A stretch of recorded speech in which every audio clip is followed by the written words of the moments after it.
একজন স্বামী যখন বন্ধুর মতো হয় তখন জীবনটা রূপকথার গল্পর মতো সুন্দর হয়ে যায়। আলহামদুলিল্লাহ, আলহামদুলিল্লাহ। হাই এভরিওয়ান, আমি আরুই সেতু ব্লগ থেকে আরুই সেতু। আসসালামু আলাইকুম। সবাই কেমন আছেন? আলহামদুলিল্লাহ, আমরা সবাই অনেক অনেক বেশি ভালো আছি। এই তো সকালবেলা নাস্তা করে তারপরে চলে গেলাম আর কি খাটটা আজকে ভালো করে মুছে নিচ্ছি। মুছে তারপরে এই তো টেবিলটা মুছে নিয়েছি, মুছে বিছানাটা গুছিয়ে নিচ্ছি।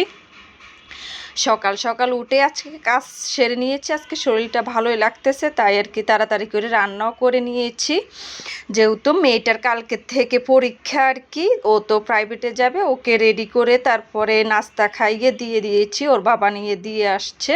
তারপরে আর কি আমি সব কাজ সেরে নিচ্ছি, বাসার বিছানাটা গুছিয়ে নিয়েছি। তারপরে এই তো এখানে ওয়ার্ড্রপটা উপরে মুছে নিচ্ছি। এক তো ধুলাবালি হয়, যেহেতু রাস্তার সাথে বাসা, অনেক ধুলাবালি হয়। প্রত্যেকটা ফার্নিচার প্রত্যেক দিন মুছতে হয় আর কি, শুকনা ন্যাকড়া দিয়ে মুছে নিই। তারপরে সপ্তাহে 2 দিন আর কি একটু ভালোভাবে মুছে নিই। এই তো ওয়ার্ড্রপটা মুছে তারপরে ড্রেসিং টেবিলটা মুছে নিচ্ছি, ভালোভাবে মুছে পরিষ্কার করে। তারপরে এই তো ফাইনাল লুক বেডের।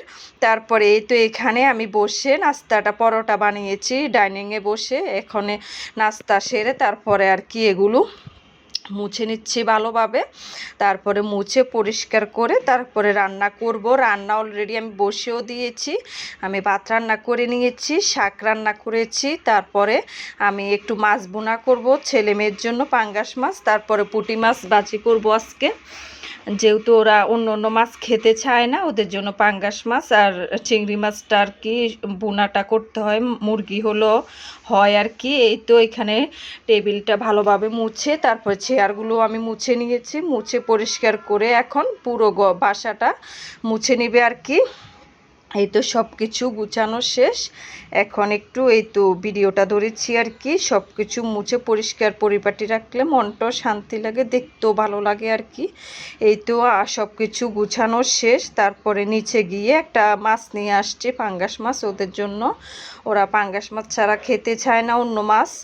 তারপরে এই তো মাছটা আমি ধুয়ে নিচ্ছি। তারপরে এই তো ভেজে আমি 3 পিস ভেজে নিয়েছি, আর 1 পিস ভেজে ছেলেকে খাইয়ে ওকে মাদ্রাসায় পাঠিয়ে দিয়েছি। এই তো তারপরে ও চলে গেছে। এখন এই 3 পিস আমি ভুনা করে নিচ্ছি। এখানে ব্লেন্ডার করে আদা রসুন বাটা তারপরে টমেটো বাটা সব কিছু ব্লেন্ডার করে তারপরে আমি মাছটা ভুনা বসিয়ে দিচ্ছি।